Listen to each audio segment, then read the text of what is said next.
Hello and welcome back. In this tutorial I'm going to show you how to quickly and easily remove objects from your images in Adobe Photoshop.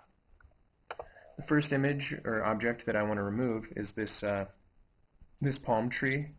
So I'm going to go ahead and zoom in on that, and I'm going to select my zoom tool and my tool palette over to the left and zoom right up in on it. Okay. So now I'm nice and zoomed in, actually a little too far. I'm going to zoom out a little bit. Now that I'm zoomed in, I want to select my Lasso Tool from my tool palette. The standard Lasso Tool is usually on top. I want my polygonal Lasso Tool, so I'm going to click and hold until my different Lasso Tools come up, and I'm going to select my polygonal Lasso Tool. I'm going to make a fairly liberal selection around my object.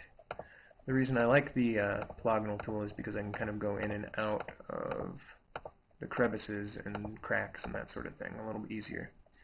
But the reason I want to be kind of a little bit far away from my object is because I'm going to add a feather to this right now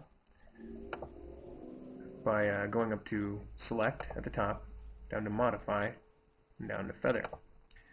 For this object, I'm going to add a 3-pixel feather. You can kind of play with that a little bit. If you add too many pixels, you're not going to get rid of your entire object. If there's not enough, there's going to be a hard edge when you do remove your object.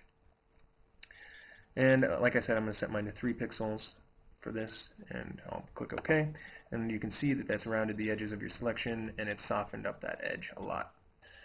And that's the same reason why I've set that path a little bit outside of my object, so that when I do this step now, I can get rid of the entire object. And this step now is with your selection and having it feathered. You go up to Edit, down to Fill, and under the Contents Use drop-down, select Content Aware. And this is only going to work in the later versions of Photoshop. I think CS4 on. It might work in CS3 as well. But go ahead and select that Content Aware, and I'll show you what that does right now by pressing OK. As the name denotes, it is aware of the content around it, and it tries to match that to your selection. As you can see, it looks pretty good. It's not perfect. You can kind of see where I had my selection, and you can kind of fix that, and I'll show you how to do that real quick. Go over to your tools and select on your healing tool. You want your healing brush tool, so click and hold, select your healing brush tool. You want kind of a larger brush, so go up to the top, and I should say medium size. I'm gonna make it about 30 pixels, maybe a little less, about 25 pixels for this. And I want to set the hardness down pretty low to about 20%. And what I'll do is I'll go right up next to where I want to fix it, press Alt on my keyboard, and click to make a selection. And then I'll go ahead and just soften up the areas that you can tell where that palm tree used to be. And you can kind of just repeat that until it looks the way that you want. But really, the Content Aware feature does a pretty good job. Sometimes you don't even need to do this, especially when it's not a cloudy sky. But I wanted to show you on a cloudy sky because it can be one of the hardest things to do this with. And as you can see, the palm tree is gone. We started with the palm tree like that, and we ended like that, and it looks really good. It looks really good. The next thing I'll show you how to do is another quick thing. It's a good technique for smaller objects. I'll go ahead and remove this rock here. So I'm going to go ahead and zoom in on that. Click my zoom tool on my toolbar and zoom right in on my rock that I want to remove. And I'll go over to my toolbar again, my tool palette, and I want to select the Spot Healing Brush tool. I want to make the brush a little bit larger than this rock and its reflection. So I'll go up to the top and I'll make it around 45 pixels and set the hardness somewhere around 50% or so.